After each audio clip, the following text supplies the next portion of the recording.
తెలియనప్పుడు అన్ని మూసుకొని కూర్చోవాలి. Ethics and credibility. Wear is the video, where is the humanity, where is the link? నువ్వు చేసే ఈ ప్రమోషన్స్ వల్ల చిన్న చిన్న పిల్లలు పబ్జీలో ఎంత డబ్బులు పోగొట్టుకుంటున్నారు తెలుసా? మనం చేస్తే సంసారం, వేరే వాళ్ళు చేస్తే వ్యభిచారం. చూసారా సిగ్గు లేకుండా ఎలా అబద్ధం చెప్తుందో? మేడంకి మాత్రం ఒక చిన్న సజెషన్, ఆ స్క్రిప్ట్ రైటర్ ఎవరో కానీ కొంచెం చేంజ్ చేయండి, వరస్ట్ కంపారిజన్స్ చేస్తున్నాడు. హే గైస్, ఎలా ఉన్నారు? ఆ అజ్ఞాత వ్యక్తి గురించి మాట్లాడతాను. ఇన్కాగ్నిటోని తెలుగులో అజ్ఞాతం అంటారనమాట.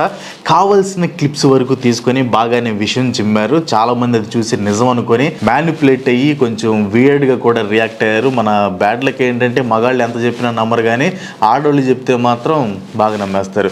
సో మేడం అయితే బాగా మ్యానిపులేట్ చేసింది. జస్ట్ రీచ్ కోసం వేసే వేషాలు ఇవన్నీ ఒక్కొక్కటి మీకు ఎక్స్పోజ్ చేస్తాను. దానికంటే ముందు ఒక ముఖ్యమైన విషయం చెప్పాలనుకుంటున్నాను. ఈ రోజు నుంచి నేను బెట్టింగ్ యాప్స్ ప్రమోట్ చేయటం ఆపేస్తున్నా. ఇది కొంతమంది రీచ్ మింగుదామని వీడియోస్ చేసే వాళ్ళకి బెదిరిపోయి తీసుకున్న డెసిషన్ కాదు. నా ట్రూ సబ్స్క్రైబర్స్ కోసం నేను తీసుకున్న డెసిషన్. యూట్యూబ్లో ఉన్న ప్రతి ఒక్కరూ బెట్టింగ్ యాప్స్ ప్రమోట్ చేసేవాళ్లే. అది ఎలాగో మీకు ముందు అర్థమవుతుంది. చాలామంది నన్ను ఫస్ట్ నుంచి ఫాలో అయ్యే ట్రూ ఫాలోవర్స్ నన్ను రిక్వెస్ట్ చేశారు. సో వాళ్ళ మాటకి రెస్పెక్ట్ ఇచ్చి నేను ఈ డెసిషన్ తీసుకున్నాను. సోదాపురా, నువ్వు భయపడ్డావు అది ఇదని కొంతమంది హ్యాటర్స్ కామెంట్ చేయొచ్చు, బట్ నో ప్రాబ్లం. వాళ్ళకి మనం ఏం చేసినా నెగిటివ్గానే కనిపించింది. సో నెగిటివ్ కామెంట్స్ చేయటమే వాళ్ళ పని కాబట్టి ఐ జస్ట్ ఇగ్నోర్ దెమ్. ఇప్పుడు మీరు యూట్యూబ్లో, ఇన్స్టాగ్రామ్లో చాలామంది బెట్టింగ్ యాప్స్ ప్రమోషన్స్ చేస్తున్నారు ఎప్పటికి కూడా. సో నేను కూడా వాళ్ళలాగే చేసి కామెంట్స్ ఆఫ్ చేసుకోవచ్చు, but by the end of the day నా సబ్స్క్రైబర్స్ నాకు ముఖ్యం. నేను బెట్టింగ్ యాప్స్ ప్రమోట్ చేశాను కానీ ఆడండి అని ఎప్పుడు ఎవరిని బలవంతం చేయలేదు. లాస్ట్లో రిస్క్ ఉంటుందని కూడా వార్న్ చేశాను. సోషల్ మీడియాలో డైలీ బెట్టింగ్ యాప్స్ ప్రమోట్ చేసేవాళ్ళు ఉన్నారు అండ్ ఇంకా చేస్తున్నారు కూడా, బట్ అందరికీ నేనే టార్గెట్ అయ్యాను. చూద్దాం, నేను ఒక్కడిని ఆపేస్తే తెలుగు రాష్ట్రాల్లో ఈ ప్రమోషన్స్ అన్నీ ఆగిపోతాయేమో. ఎనీవే, నా ట్రూ సబ్స్క్రైబర్స్ రిక్వెస్ట్ని కన్సిడర్ చేసి ఇంక నుంచి నేను ఈ ఛానల్లో బెట్టింగ్ యాప్స్ ప్రమోట్ చేయకూడదు అని డెసిషన్ తీసుకున్నాను. జస్ట్ డబ్బుల కోసం నేను యూట్యూబ్కి రాలేదు. నాకు యూట్యూబ్ అంటే ప్యాషన్. కొంతమంది నేను ఓన్లీ బెట్టింగ్ యాప్స్ మీదే బ్రతుకుతున్నాను అనే రేంజ్లో కటింగ్ ఇస్తున్నారు. ఆఫ్ కోర్స్ వాళ్ళు మన ఛానల్ని ఫస్ట్ నుంచి ఫాలో అయ్యే వాళ్ళు కాదనుకోండి, అది వేరే విషయం. ఒక విషయం గుర్తుపెట్టుకోండి, నేను ఓన్లీ బెట్టింగ్ యాప్స్ మీదే బ్రతకట్లేదు అనే విషయం గమనించండి. నేను ఇప్పుడు వాడే కెమెరా 2.5 lakhs. ఈ యూట్యూబ్ కోసం 10 lakhs పెట్టి స్టూడియో కట్టించాను. 8 lakhs పెట్టి ఆఫీస్ స్టార్ట్ చేశాను. 8 మందికి ఎంప్లాయ్మెంట్ ఇస్తున్నాను. ఇప్పటి వరకు నాకు యూట్యూబ్ నుంచి వచ్చిన డబ్బుల్లో సగం తిరిగి మళ్ళీ యూట్యూబ్కే ఖర్చు పెట్టాను. బికాస్ నాకు యూట్యూబ్ అంటే ప్యాషన్ కాబట్టి. ఓన్లీ డబ్బుల కోసమే అయితే ఇవన్నీ చేసేవాడిని కాదు, ఇంత ఖర్చు పెట్టేవాడిని కాదు యూట్యూబ్ కోసం. ఓన్లీ మనీయే కావాలంటే ఒమేగలని పనికి మాలిన అడల్ట్ వీడియోస్ చేసుకునేవాడిని, స్క్రీన్ మీద ఫోన్పే నెంబర్లు పెట్టి డబ్బులు అడుక్కునేవాడిని. బట్ నేను అలా ఎప్పుడు చేయలేదు. బెట్టింగ్ యాప్స్ని కూడా ఒక ప్రమోషన్ లానే చేశాను. ఈ ప్రమోషన్లు దేశం నలుమూలలా చేస్తున్నారు, బట్ ఓన్లీ నన్నే టార్గెట్ చేస్తున్నారు. But it's fine. నా సబ్స్క్రైబర్స్కి నా నుండి నష్టం రాకూడదు కాబట్టి ఐ విల్ స్టాప్. యూట్యూబ్ కోసం నా జాబ్నే వదిలేసా. ఈ పొజిషన్కి నేను పిచ్చి వీడియోస్ చేసి రాలేదు. నా హార్డ్ వర్క్, డెడికేషన్ ఏంటో నన్ను ఫస్ట్ నుంచి ట్రూగా ఫాలో అయ్యే వాళ్ళకి బాగా తెలుసు. అర్థం చేసుకునే వాళ్ళకి చెప్పాల్సిన పని లేదు, అర్థం చేసుకునే వాళ్ళకి ఎంత చెప్పినా అర్థం కాదు. కాకపోతే కొంతమంది నా సబ్స్క్రైబర్సే వేరే వాళ్ళ వీడియోస్ చూసి మ్యానిపులేట్ అయ్యి నెగిటివ్గా రియాక్ట్ అవ్వడం వల్ల నాకు కొంచెం బాధ అనిపించింది. ఎందుకంటే వాళ్ళు నిజాలు తెలుసుకోకుండా ఎవరెవరో కట్ చేసి పెట్టిన వాటిని నమ్మేసి సో అలా రియాక్ట్ అవ్వడం కొంచెం బాధ అనిపించింది అనమాట. ఓకే, ఇది క్లియర్. ఇప్పుడు అసలు మ్యాటర్కి వద్దాం. యాక్చువల్గా నేను టైం వేస్ట్ టాపిక్స్ గురించి వీడియోస్ పెట్టను, ఆ విషయం మీకు కూడా తెలుసు. బట్ ఈ వీడియోకి రియాక్ట్ అవ్వక తప్పదు. బికాస్ కొంతమంది ఎథిక్స్ అండ్ క్రెడిబిలిటీ గురించి మాట్లాడుతున్నారు, బట్ వాళ్ళకి 1% కూడా లేవు. అండ్ ఇంకో విషయం, ఈ టాపిక్ మీద నేను ఇంకా రెస్పాండ్ అవ్వను. నిజాలు అన్వేషిద్దాం భయ్యా అనే వీడియో ఎందుకు డిలీట్ చేసావు, భయపడ్డావు అని కొంతమంది అడుగుతున్నారు. ఎస్, నేను నిజంగానే భయపడ్డాను. అనవసరంగా ఈ ఇష్యూలోకి మా అమ్మని, మా అక్కని, మా చెల్లిని, నా వైఫ్ని, నా కూతురిని లాగాలి అనుకోవటం లేదు. ఎవరో మా ఇంట్లో ఆడవాళ్ళని ఇష్టం వచ్చినట్లు మాట్లాడుతుంటే కొంతమంది మెంటల్లీ రిటార్డెడ్ పీపుల్ ఆ కామెంట్స్ని ఎంజాయ్ చేస్తూ ఎంకరేజ్ చేస్తుంటే అది చూడాలని నేను అనుకోవటం లేదు. మీరు భయపడ్డారనుకున్నా, దమ్ము లేదనుకున్నా, మగాడిని కాదు అనుకున్నా పర్లేదు. మా ఇంట్లో ఆడవారి గౌరవం కంటే నాకు ఇవేమీ ఎక్కువ కాదు. నన్ను ఎన్ని మాటలైనా తట్టుకుంటాను కానీ ఇంట్లో వాళ్ళంటే తట్టుకోలేను. ఒకసారి ఈ వీడియో చూడండి. వాళ్ళు వాళ్ళు నువ్వు తోపన్నా, నువ్వు ఎడ్యుకేటర్ అన్నా, నువ్వు ఎడ్యుకేటర్ అక్క, అందరూ అక్క అక్క అని పిలుస్తున్నారు. మీరు అందరికన్నా పెద్దోళ్ళు, ఇంకా మీరు కూడానా? చూసారా అక్కడ నేను ఎడ్యుకేటర్ అన్నా, ఎడ్యుకేటర్ అక్క అని కామెంట్స్ పెడుతున్నారు అని చెప్తే నేను ఆ మేడంని అక్క అన్నట్లు డైవర్ట్ చేసింది. సరే, ఇలాంటి డైవర్షన్లు మ్యానిపులేషన్లు బాగా చేసింది. ఆల్మోస్ట్ 2000 సబ్స్క్రైబర్స్ అన్సబ్స్క్రైబ్ చేశారు ఆ రాంగ్ ప్రెజెంటేషన్ చూసి. Okay fine. మేడం ఏం చేశారంటే ఆమెకి కావాల్సిన క్లిప్స్ మాత్రమే వాడుకుంది, కాంటెక్స్ట్ మొత్తం వదిలేసింది. బెట్టింగ్ యాప్స్ ప్రమోట్ చేయడం తప్పు కాదు అనేది ఒక్కటే 10 సార్లు ప్లే చేసింది, బట్ దాని కాంటెక్స్ట్ ఏంటో వదిలేసింది. అసలు దాని కాంటెక్స్ట్ ఏంటి? యూట్యూబ్లో ప్రమోషన్స్ చేయడం తప్పు కాదు, బెట్టింగ్ యాప్స్ ప్రమోట్ చేయడం కూడా తప్పు కాదు అని చెప్పారు. దాని మీనింగ్ ఏంటి? ఫర్ ఎగ్జాంపుల్ ఇప్పుడు గంజాయి ఉందనుకోండి, చాలా మంది కంపేర్ చేస్తున్నారు కదా గంజాయితో బెట్టింగ్ని. సో ఇండియాలో గంజాయిని యూజ్ చేయడం ఇల్లీగల్. దానికి సంబంధించి narcotic drugs and psychotropic substance act అనే చట్టం ఉంది. కానీ ఆన్లైన్ బెట్టింగ్కి సంబంధించి స్పెషల్ లా అనేది ఏమీ లేదు. అందుకే సెలబ్రిటీస్ దగ్గర నుంచి ఫేమస్ క్రికెటర్స్ వరకు, పబ్లిక్ ఏరియాస్ నుంచి సినిమా హాల్స్ వరకు అన్ని చోట్ల మీకు బెట్టింగ్ ప్రమోషన్స్ కనిపిస్తున్నాయి. సో ఆ కాంటెక్స్ట్లో బెట్టింగ్ ప్రమోషన్స్ తప్పు కాదు అని చెప్పా. మీరే చెప్పండి, సినిమా హాల్స్లో, షాపింగ్ మాల్స్లో, మెట్రో స్టేషన్స్లో, పబ్లిక్ ప్లేసెస్లో ఎక్కడ పడితే అక్కడ బెట్టింగ్ ప్రమోషన్స్ కనిపించట్లేదా? ఇన్ కేస్ తప్పైతే పబ్లిక్గా అంత పెద్ద పెద్ద వాళ్ళు ఎలా ప్రమోట్ చేస్తున్నారు? తప్పైతే గవర్నమెంట్ యాక్షన్ ఎందుకు తీసుకోవట్లేదు? ఒమేగాల్లో వీడియోస్ చేసుకునే వాళ్ళకి ఎంత నాలెడ్జ్, అంత డీప్గా థింక్ చేసే బ్రెయిన్ ఉండకపోవచ్చు, ఐ అగ్రీ. తెలియనప్పుడు అన్ని మూసుకొని కూర్చోవాలి. అది ఇలా ఒక్కో క్లిప్ కట్ చేసి వేస్తే చాలా మందికి తెలియక నమ్మేస్తారు, నా మీద నెగిటివిటీ పెరుగుతుంది, నీకు సబ్స్క్రైబర్స్ కూడా పెరుగుతారు. అదే కదా నీ ప్లాన్, రోడ్ టు 1 million అంట కదా. Okay fine, but where is ethics, where is credibility?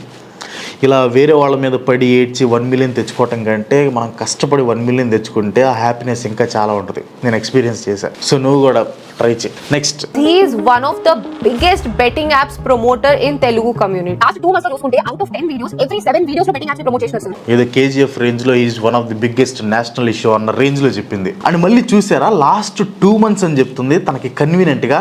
Last 2 months ఎందుకు మేడం? లాస్ట్ 1 year తీసుకోవచ్చు కదా. తీసుకోదు. ఎందుకంటే లాస్ట్ 2 monthsలో IPL వల్ల నాకు ఎక్కువ ప్రమోషన్స్ వచ్చాయి. బట్ దానికి ముందు నేను మంత్లీ 15 వీడియోస్ చేస్తే 2 or 3 బెట్టింగ్ ప్రమోషన్స్ ఉండేవి, కొన్నిసార్లు అవి కూడా ఉండేవి కాదు. కానీ మేడం ప్రాపగండాకి సూట్ అవ్వాలంటే లాస్ట్ 2 months అయితేనే సెట్ అవుతుంది. అండ్ మీరు కూడా బాగా కోపం తెచ్చుకొని నన్ను వచ్చేసి ఎట్లా పడితే అట్లా తిట్టేసి మీ ఈగోని సాటిస్ఫై చేసుకుంటారు. Ethics and credibility. మేడం మీకు నిజంగా బెట్టింగ్ ప్రమోషన్స్ మీద అంత కన్సర్న్ ఉంటే వై ఓన్లీ మీ ఇష్యూ నడుస్తుంది, వీడిని ఇంకొంచెం బ్యాడ్ చేస్తే మనకి వ్యూస్, సబ్స్క్రైబర్స్, డబ్బులు వస్తాయి అనే కదా. ముందు madam cruel and double faced character మీకు చాలా క్లియర్గా అర్థమవుతుంది. మేడం వీడియోస్లో మోస్ట్ పాపులర్ వీడియోస్ చూడండి.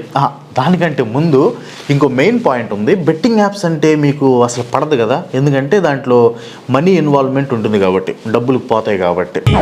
నీ ప్రొడ్యూసర్ని, డైరెక్టర్ని మోసం చేసిన నన్ను కూడా మోసం చేద్దాం అనుకుంటున్నావేంట్రా?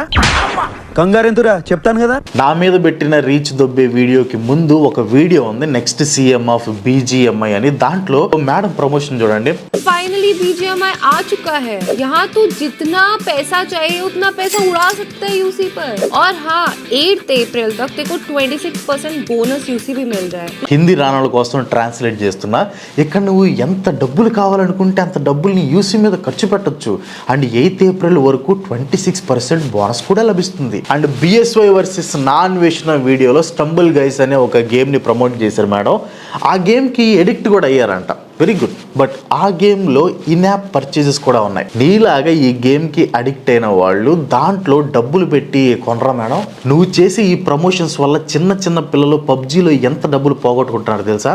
ముందు చెప్తాను మేడం, వెయిట్. మనం చేస్తే సంసారం, వేరే వాళ్ళు చేస్తే వ్యభిచారమా? మీరు అనొచ్చు అది బెట్టింగ్ యాప్ కాదు కదా అని. ఏరా అయితే ఏంది పళ్ళురాలు కొట్టుకోవడానికి. అట్లీస్ట్ బెట్టింగ్లో అయినా టైం బాగుంటే ఒకసారి అయినా డబ్బులు వస్తాయి. కానీ మేడం ప్రమోషన్లో పెట్టడమే, ఇంకా వచ్చేది ఏముండదు. ఆ గేమ్కి ఎడిక్ట్ అయిన వాడు నీ ప్రమోషన్స్ చూసి అవి కొని మనీ వేస్ట్ చేసుకోవడం మేడం. మళ్ళీ మీరు ఎథిక్స్ గురించి, క్రెడిబిలిటీ గురించి మాట్లాడుతున్నారు. ఓకే, ఇప్పుడు ఆ పాపులర్ వీడియోస్ లిస్ట్ దగ్గరికి రండి. దాంట్లో first popular video Adarsh UC అని ఉంది. ఇతను బెట్టింగ్ యాప్స్ ప్రమోట్ చేస్తారు. అలాంటి వాడి వీడియోని ఏదో అచీవ్మెంట్ లాగా ఇలా తమ్నీలు పెట్టావు.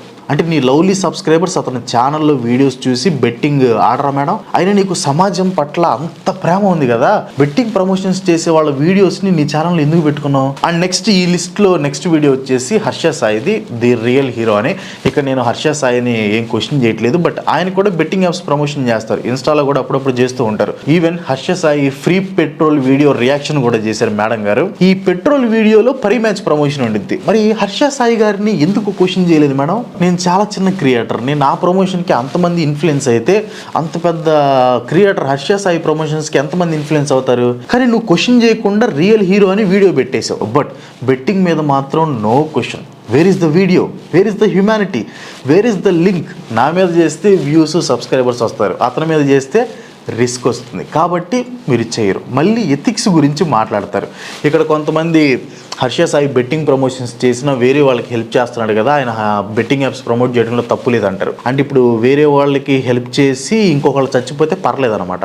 ఇక్కడ ప్రాబ్లం ఏందండి గైస్, మీకు బెట్టింగ్ యాప్స్ అనేది ప్రాబ్లం కాదనిపిస్తుంది, మీకు ఒక పర్సనల్ టార్గెట్స్, పర్సనల్ ఎజెండాస్ ఉన్నాయనిపిస్తుంది నాకు. అండ్ నెక్స్ట్ వచ్చేసి యూనిక్ గేమర్, అగైన్ ఆయనతో నాకు ఎలాంటి ప్రాబ్లం లేదు, బట్ అతను కూడా చాలా బెట్టింగ్ యాప్స్ ప్రమోషన్ చేశారు. ఆయనతో కలిసి మేడం గేమ్స్ ఆడతారు కానీ క్వశ్చన్ చేయరు. అండ్ ఇంకో విషయం, ఆయన ఇన్స్టాగ్రామ్లో కానీ యూట్యూబ్లో కానీ ఆల్కహాల్ తాగుతూ వీడియోస్ పెడుతూ ఉంటారు. అండ్ లాస్ట్లో దీంట్లో రిస్క్ ఉండిద్దని చెప్తారు. మేము కూడా ప్రమోషన్ చేసేటప్పుడు రిస్క్ ఉండిద్దని చెప్తాం, బట్ మేము చెప్తే మేడంకి నచ్చదు, అది వేరే విషయం. సో ఇక్కడ బెట్టింగ్ కంటే ఆల్కహాల్ వల్ల జీవితాలు నాశనం చేసుకునే వాళ్ళు మన ఇండియాలో 300, 400, 500% ఎక్కువ మంది ఉన్నారు.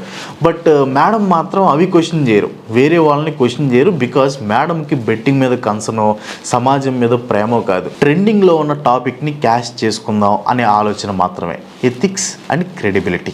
అవును మేడం, రీసెంట్గా ఐపీఎల్ మ్యాచ్ చూడటానికి స్టేడియంకి వెళ్ళారు కదా, మీ వీడియోలో బౌండరీ లైన్ దగ్గర మై 11 సర్కిల్, డ్రీమ్ 11 యాడ్స్ ఉన్నాయి. స్టేడియం అథారిటీని క్వశ్చన్ చేశారు, బెట్టింగ్ యాప్స్ ప్రమోషన్ ఎందుకు చేస్తున్నారు అని.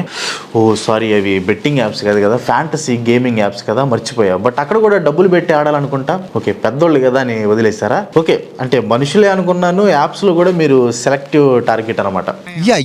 ఇప్పుడు మీకు ఒక మైండ్ పోయే విషయం చెప్తాను, చాలా జాగ్రత్తగా లాజికల్గా ఆలోచించండి. యూట్యూబ్లో ప్రతి ఒక్కరూ డైరెక్ట్ ఆర్ ఇండైరెక్ట్గా ఈ బెట్టింగ్ యాప్స్ని ప్రమోట్ చేస్తారు. ఎలాగో మీకు యానిమేషన్స్తో క్లియర్గా ఎక్స్ప్లెయిన్ చేస్తాను చూడండి. నేను ఒక్కడనే చేస్తున్నాను, celebrities, cricketers betting apps promote చేయట్లేదా అంటే కొంతమంది ఇచ్చే ఆన్సర్ ఏంటంటే వాళ్ళు పెంట తింటారా, అలానే నువ్వు కూడా పెంట తింటావా అంటారు. సరే, ఆ పెంటని ఎగ్జాంపుల్గా తీసుకొని చెప్తాను. యూట్యూబర్స్ అందరూ బెట్టింగ్ ప్రమోషన్స్ ఆపేసిన యూట్యూబ్ వాడే బెట్టింగ్ యాడ్స్ని డిస్ప్లే చేస్తాడు. ఆఖరికి నా అన్వేషణ వీడియో మీదే రమ్మీ యాప్ యాడ్ వచ్చింది. ఆయన బెట్టింగ్ తప్పని అంత మొత్తుకున్నా కూడా ఆయన వీడియో మీద రమ్మీ యాప్ వచ్చింది. సో ఇలా అందరూ క్రియేటర్స్ మీద ఏదో ఒక వీడియోకి ఈ బెట్టింగ్ యాడ్స్ అనేవి కంపల్సరీగా వస్తాయి. ఈ బెట్టింగ్ యాడ్ వేసినందుకు ఆ కంపెనీ వాడు యూట్యూబ్కి పెంట ఇస్తాడు. ఆ పెంటలో యూట్యూబ్ వాడు 45% పెంట తీసుకొని మిగతా 55% పెంటని క్రియేటర్స్కి ఇస్తాడనమాట. మేడం, మీరు డైరెక్ట్గా బెట్టింగ్ యాప్స్ని ప్రమోట్ చేయకపోయినా, నేను ఇక్కడ మనీ యాప్స్ అంటలేదు, ఓన్లీ బెట్టింగ్ యాప్స్, మీరు మనీ యాప్స్ని ప్రమోట్ చేస్తారు. సో బెట్టింగ్ యాప్స్ని డైరెక్ట్గా ప్రమోట్ చేయకపోయినా బెట్టింగ్ యాడ్స్ వల్ల ఆ పెంటలో షేర్ మీకు కూడా వస్తుంది. మీకు బెట్టింగ్ యాప్ నుంచి వచ్చే మనీ వద్దు కాబట్టి మీరు యూట్యూబ్ మానిటైజేషన్ని ఆఫ్ చేసుకోవాలి. మీరే కాదు, ఈ బెట్టింగ్ యాప్స్ మీద వీడియోస్ చేసే ప్రతి ఒక్కరు అదే పని చేయాలి. కానీ ఇక్కడ ఇంకో ప్రాబ్లం ఏంటో తెలుసా? యూట్యూబ్ కొత్త రూల్స్ ప్రకారం క్రియేటర్స్ మానిటైజేషన్ ఆఫ్ చేసినా ఆన్ చేసినా యాడ్స్ మాత్రం డిస్ప్లే అవుతాయి. ఆన్ చేస్తే మనకి డబ్బులు వస్తాయి, లేకపోతే డబ్బులు రావు, బట్ యాడ్స్ మాత్రం డిస్ప్లే అవుతాయి. కాబట్టి బెట్టింగ్తో ప్రాబ్లం ఉన్న క్రియేటర్స్ అందరికీ ఒకటే ఆప్షన్, యూట్యూబ్ ఛానల్ని డిలీట్ చేసేయాలి. ఆడియన్స్, మీరు కూడా ప్రతిసారి ఎమోషనల్గా కాకుండా లాజికల్గా థింక్ చేయండి.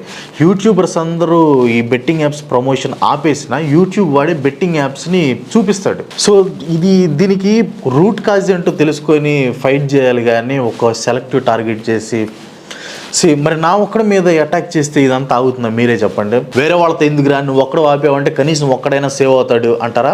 అంటే నిజంగా నా సబ్స్క్రైబర్స్ ఏమన్నా ఇంట్లో కూర్చొని బయటకు రాకుండా రూమ్లో తాళం వేసుకొని ఉంటారా? ఏంటి బ్రో, నేను ప్రమోట్ చేయకపోతే ఏంటి? ఎక్కడ పడితే అక్కడ బెట్టింగ్ యాప్స్ ప్రమోషన్స్ ఉన్నాయి.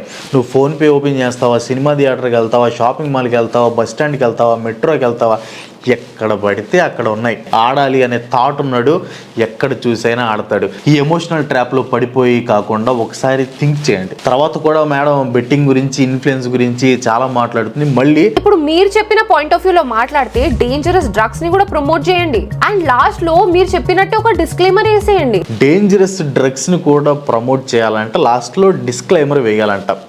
బెట్టింగ్ యాప్స్ దగ్గర నుంచి గవర్నమెంట్ 30% ట్యాక్స్ తీసుకుంటుంది. మరి డ్రగ్స్ ప్రమోట్ చేస్తే కూడా ట్యాక్స్ తీసుకుంటుందా అంటే నాకు తెలియదులే, అందుకు అడుగుతున్నా. యాదవ లాజిక్. ఒమేగల్లో గులుగులు వీడియోస్ చేసుకునే వాళ్ళకి అంత బ్రెయిన్ ఉండదు కదా, చెప్పండి, మీరే చెప్పండి.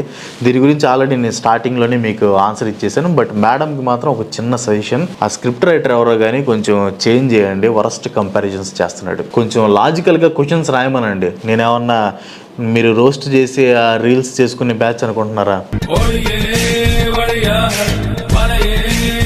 ఇక్కడ నేను పెట్టిన వీడియోలో ఈమెతో పాటు చాలా మందికి అసలు కాంటెక్స్ట్ ఏంటో అర్థం కాలేదు. ఈ వీడియోలో నేను బేసిక్గా 2 పాయింట్స్ చెప్పాను. ఒకటి, ఓన్లీ యూట్యూబర్సే బెట్టింగ్ యాప్స్ని ప్రమోట్ చేస్తున్నట్లు వీళ్ళు పోర్ట్రే చేస్తున్నారు, బట్ అది రాంగ్, చాలా మంది ప్రమోషన్స్ చేస్తున్నారు అని ప్రూఫ్ చూపించా.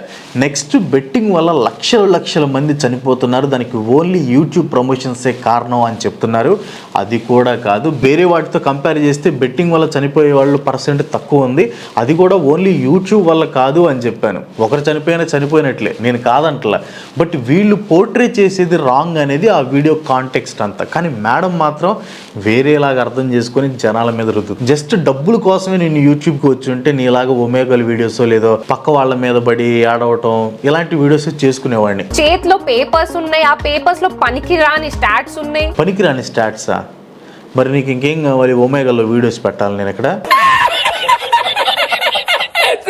ఒమేగల్ వీడియోస్ మాత్రం సమాజానికి ఉపయోగపడేవి, ఇన్ఫర్మేటివ్ వీడియోస్ మాత్రం పనికిరానివి. ఓకే, ఇప్పుడు సొసైటీ కూడా అలాగే ఉందని లేండి. ఈ ఇన్ఫర్మేటివ్ వీడియోస్ కంటే ఈ క్రింజ్వినే ఎక్కువ సపోర్ట్ చేస్తున్నారు. అలా ఆ అమ్మాయి అలా థింక్ చేయడంలో తప్పు లేదు. కొంతమంది ఆస్తులు కూడా పోగొట్టుకుంటున్నారు, ఇంకొంతమంది ప్రాణాలనే పోగొట్టుకుంటున్నారు. తర్వాత మేడం సాడ్ బ్యాక్గ్రౌండ్ మ్యూజిక్ పెట్టేసి జనాల్ని ఏం మ్యానిపులేట్ చేస్తుందని చూసారా? మేడం పబ్జీ ప్లేయర్ కదా, ఒకసారి పబ్జీ గేమ్ వల్ల డబ్బులు పోగొట్టుకున్న వాళ్ళు చూడండి, స్క్రీన్ రికార్డింగ్ ప్లే చేస్తాను, అన్ని లక్షల్లోనే, అది కూడా చిన్న పిల్లలు. ఈ గేమ్స్ వల్ల చనిపోయే వాళ్ళు కూడా చాలా మంది ఉన్నారు. బెట్టింగ్ యాప్స్ కంటే ఈ గేమ్స్కి ఎడిక్ట్ అయిన వాళ్ళు మన ఇండియాలో ఎక్కువ మంది ఉన్నారు. అలాంటి గేమ్స్ నువ్వు వాడి చిన్న పిల్లల లైఫ్స్ని ఎందుకు స్పాయిల్ చేస్తున్నావు? మళ్ళీ నువ్వు ఎంత డబ్బులు కావాలనుకుంటే అంత డబ్బుని యూసీ మీద ఖర్చు పెట్టు, 26% బోనస్ వస్తుంది అని ఎందుకు ఎంకరేజ్ చేస్తున్నావు? మరి ఇక్కడ నీ హ్యూమానిటీ ఏమైంది మేడం? ఈ టాపిక్ మీద చాలా మంది రెస్పాండ్ అయ్యారు, బట్ నేను రెస్పాండ్ అవ్వలేదు. కానీ ఈ వీడియోకి ఎందుకు రెస్పాండ్ అయ్యానంటే, ఈ వీడియో చేసే రైట్ అసలు మీకు లేదు. ప్రమోషన్స్ ఎథికల్గా ఉండాలి అంటావు, అసలు ఎథిక్స్ గురించి గేమ్స్, ఒమేగల్ వీడియోస్ అండ్ వేరే వాళ్ళని హేళన చేసే వీడియోస్ చేసి నువ్వు మాట్లాడొచ్చా? నువ్వు కూడా కామెడీగా లేదు. ఏ టాపిక్ మీద మాట్లాడాలి, ఏ యూట్యూబర్ ఎలాంటి కాంటెంట్ చేయాలి, అవన్నీ కూడా మీరే డిసైడ్ చేసేయండి. నేను డిసైడ్ చేయాలా? బట్ ఆ పని మీరు ఆల్రెడీ చేస్తున్నారు కదా, రోస్టింగ్ వీడియోస్ చేసి వాళ్ళని వీళ్ళని జడ్జ్ చేస్తారు కదా. మీరు ఆల్రెడీ ఉన్నారు కదా మేడం, ఇంక మళ్ళీ నేను అవసరమా చెప్పండి? 3 months బ్యాక్ జరిగిన లోకల్ బాయ్ నాని ఇన్సిడెంట్ మీద మాట్లాడుకుందాం. ఆ టాపిక్ మీద మీరు వీడియో చేసినారు, నేను కూడా వీడియో చేసిన. కానీ నేను చేసిన వీడియోలో ఏముంటదంటే, నిజమేంటో తెలుసుకోకుండా ఒక హాట్ టాపిక్ ని వ్యూస్ కోసం ఇష్టం వచ్చినట్టు మాట్లాడడం సొసైటీకి ఇది మంచిది కాదు, ఇది రాంగ్ అని చెప్పి అడ్రస్ చేసినాను. మీరు కూడా సేమ్ ఇష్యూ మీద రియాక్ట్ అయినారు. బట్ మీరేం చేసినారు? నిజాలేం తెలుసుకోకుండా, ఫ్యాక్ట్ చెక్ ఏం లేకుండా, ఇది మొత్తం చేసింది నానినే అన్నట్టు ఎంత పని చేసినావు బ్రో అని చెప్పి థంబ్నెయిల్ పెట్టి ఇలాంటిది ఒక వీడియో చేసిన. చూసారా సిగ్గు లేకుండా ఎలా అబద్ధం చెప్తుందో? ఒకసారి ఆ వీడియోలో నేను ఏం చెప్పానో మీరే క్లియర్ గా వినండి.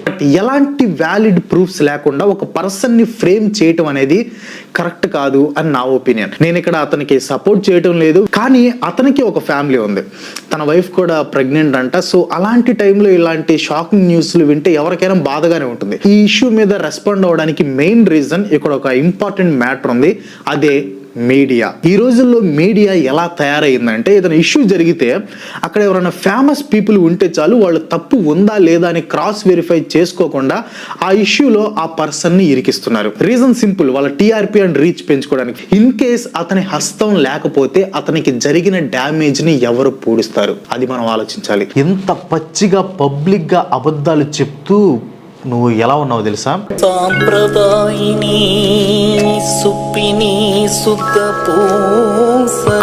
ఇలాంటి వాళ్ళ మాటలు నమ్మేసి నన్ను అటాక్ చేస్తున్నారు. కొంచెం సొంతగా ఆలోచించడానికి ట్రై చేయండి. నేను ఆ వీడియో ప్రైవేట్లో పెట్టింది, ఆల్రెడీ అతని మీద చాలామంది పడిపోతున్నారు, చాలా నెగిటివిటీ వస్తుంది, నా వీడియో వల్ల ఇంకా నెగిటివిటీ రాకూడదు అని ప్రైవేట్ చేశా. ఎవరికి భయపడి కాదు. మీరు నమ్మినా నమ్మకపోయినా అదే వాస్తవం. ప్రైమ్ మినిస్టర్ మోదీ మీద చూసారా ఆమె ప్లానింగ్? నైస్గా లోకల్ బాయ్ నానిని, మోడీ గారిని మధ్యలో లాగేసి అటు సపోర్ట్ కోసం బిస్కెట్ వేసింది. మళ్ళీ బెదిరిస్తుంది అక్క. అంటే భజన చేస్తా కూర్చోవాళ్ళ, క్వశ్చన్ చేయకూడదా? మళ్ళీ వేరే వాళ్ళని కించపరిచే రోస్టులు చేసి ఎథిక్స్ అంటున్నారు. మీరెందుకు రోస్ట్ వీడియోస్ చేసి జనాల్ని జడ్జ్ చేస్తున్నారు? Ethics and credibility and audience కూడా ఎవరో చెప్పిన వాటికి మ్యానిపులేట్ అయ్యి అలా వచ్చేసి అటాక్ చేయడం ఎంతవరకు కరెక్ట్ అనేది మీరు ఆలోచించండి. ఫ్యాక్ట్స్ ఏంటో తెలుసుకోవాలి కదా. నాకు బాధగా ఉన్న విషయం ఏంటంటే క్రింజ్ వీడియోలు చేసుకునే వాళ్ళు కూడా మనకి సలహాలు ఇస్తున్నారు. ఈ వీడియోని మేడం సబ్స్క్రైబర్స్ ఎవరైనా చూస్తూ ఉంటే ప్లీజ్ మేడంని ఎడ్యుకేట్ చేయండి. రీచ్ సబ్స్క్రైబర్స్ కోసం ఒకరి మీద పడి ఏడవద్దు అని చెప్పండి. ఎప్పటి నుండో నా డౌన్ఫాల్ కోసం బాగా వెయిట్ చేసే బ్యాచ్ ఒకటి ఉంది, దొరికిందే ఛాన్స్ అని వాళ్ళు ఛానల్లో బాగా యాక్టివ్గా ఉన్నారు. ఫుల్ బూత్ కామెంట్లు చేస్తూ ఉన్నారు. అండ్ చాలా మంది కూడా బ్రో నీ డౌన్ఫాల్ స్టార్ట్ అయింది అది ఇదని కామెంట్ చేస్తున్నారు. ఇలాంటి వాళ్ళ వీడియోస్కే డౌన్ఫాల్ అయిపోతే యూట్యూబ్లో అసలు ఇన్ఫర్మేటివ్ ఛానల్సే ఉండవు. నా ఛానల్ డౌన్ఫాల్ అవ్వదు. ఇన్ కేస్ డౌన్ఫాల్ అయ్యి ఛానల్ పోయినా మళ్ళీ కొత్త ఛానల్ పెట్టి జీరో నుంచి స్టార్ట్ చేస్తా. యూట్యూబ్లో ఎలా సక్సెస్ అవ్వాలో ఓన్గా నేర్చుకున్నాను నేను. సో యూట్యూబ్లో నన్ను ఇంకా ఎక్కువ కాలం చూడాలి తప్పదు. అండ్ త్వరలోనే వేళలా కాకుండా మంచి యూట్యూబ్ క్రియేటర్ ఎలా అవ్వాలో ఒక కోర్స్ కూడా ప్రిపేర్ చేస్తాను. నా గోల్ వచ్చేసి 1000 మంది యూట్యూబర్స్ని క్రియేట్ చేయడం. అది అచీవ్ చేస్తే ఇంకా యూట్యూబ్ నుంచి నేను వెళ్ళిపోతా. ఆ డీటెయిల్స్ మీకు త్వరలోనే చెప్తాను. నన్ను ఫస్ట్ నుంచి ట్రూగా సపోర్ట్ చేస్తున్న వాళ్ళకి థ్యాంక్ యూ సో మచ్. ఇలాంటి ఎన్నో రాబందుల్ని తట్టుకొని ఇంకా సాలిడ్గా ఉన్నానంటే అది మీ సపోర్ట్ వల్లే. Keep supporting. Love and peace. Bye bye.